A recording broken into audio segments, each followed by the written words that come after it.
For my project, I wanted to demonstrate some important aspects of Snell's law and refraction.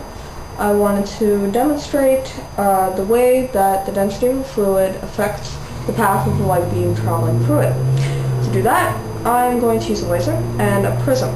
Prism generally looks like this, but because I need to fill it with fluid, I'm going to be using a vase from IKEA that's rectangular, straight sides, glass, and I'm going to be shining the laser through it and changing the fluid that's inside it. Why a vase from IKEA? Swedish people like science. Okay, not all Swedish people, but I mean, I'm sure they like other stuff like meatballs and cake. I remember that's cake, right? Anyway, on to the experiment.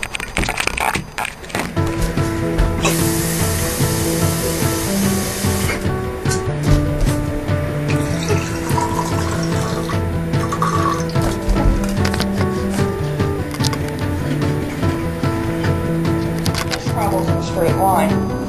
It's, the laser goes through, the laser comes out again on the cardboard behind it. Now I'm going to add some water to the prism, and we're going to see what happens to the spot of light.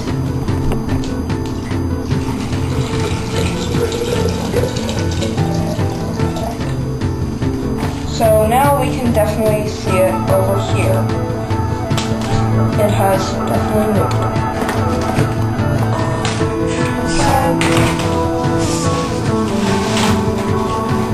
Now we're going to add some sugar to the water.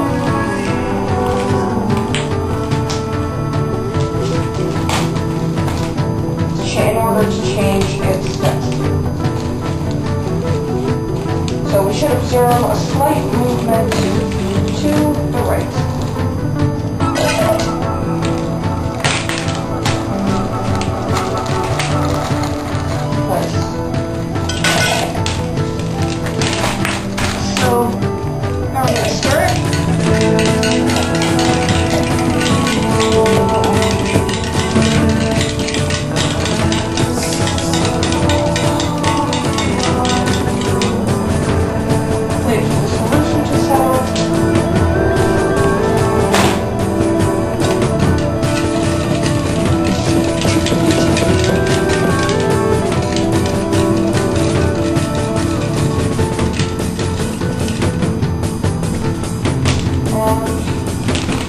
So, as the sugar settles, we definitely see that it moves a little bit to the right.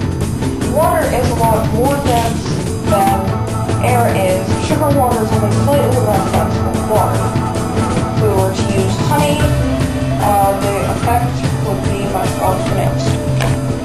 Okay, so this is the laser shining from sugar water, and we can definitely observe refraction through here. We can also easily view the laser going through the prism because of the fact that there are particles now to reflect the light. So here's another example of refraction. It's nighttime and I'm looking at a window, but you can see my reflection in the window despite the fact that you can still see through it. Now I'm going to shine a laser through, and people on the other side can see this laser. But you can see that part of it is reflected. When I reach the critical angle, we get total internal reflection. All the light from the laser is being reflected back onto me. And when I'm not at the critical angle, I can see the laser being refracted onto the wall.